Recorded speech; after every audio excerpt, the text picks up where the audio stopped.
തെറ്റിദ്ധാരണകളാണ് ബീഫും കാര്യങ്ങളൊന്നും പുറമേ കിട്ടൂല എന്നുള്ളതൊക്കെ.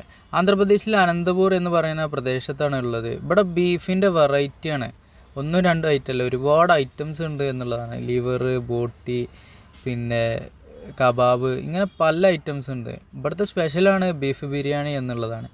100 രൂപയാണ് ഈ ഒരു ബീഫ് ബിരിയാണിക്ക് വരുന്നത്. നിങ്ങൾ ആ ഒരു പ്ലേറ്റിലേക്ക് നോക്കി, ഇത്രയധികം പീസുകൾ വരുന്നുണ്ട്, ഇത്രയും റൈസും കിട്ടുന്നുണ്ട്. പിന്നെ ബീഫ് ഫ്രൈക്ക് എല്ലാം 60 രൂപ, ഇങ്ങനെയൊക്കെയുള്ള റേറ്റാണ് ഇവിടെ വരുന്നത്. അതായത് ചീപ്പ് ആൻഡ് ബെസ്റ്റിൽ നമുക്ക് ഫുഡ് കിട്ടുന്നുണ്ട് എന്നുള്ളതാണ്. നമ്മളവിടുത്തെ അത്രത്തോളം ടേസ്റ്റ് നമുക്ക് കിട്ടില്ല, എങ്കിലും ഇവിടുത്തെ ആളുകൾ കഴിക്കുന്ന ആ ഒരു രുചി ആയതുകൊണ്ടാണ് ഇങ്ങനത്തെ രുചി. നമ്മളവിടുത്തെ ബിരിയാണി ഇവിടുത്തെ ആളുകൾക്കും പറ്റില്ല, അങ്ങനത്തെ ഒരു പ്രശ്നം കൂടിയുണ്ട്. അനന്തപുരം ബൈപ്പാസിൻ്റെ താഴെയാണ്, ബൈപ്പാസിൽ വരുന്നൊരു പാലമാണ്. ഈ പാലത്തിൻ്റെ നേരെ താഴെ ഭാഗത്തായിട്ടാണ് ഈ ഒരു കട വരുന്നത്. 2 കട ഒരുമിച്ച് ഇവിടെ ഉണ്ട് എന്നുള്ളതാണ്. പാലത്തിൻ്റെ താഴെ ഭാഗത്തൊക്കെ ആയിട്ട് ഒരുപാട് ചെറിയ ചെറിയ പെട്ടിപ്പീടികൾ പോലത്തെ കടകളാണ് കാണാൻ സാധിക്കുന്നത്.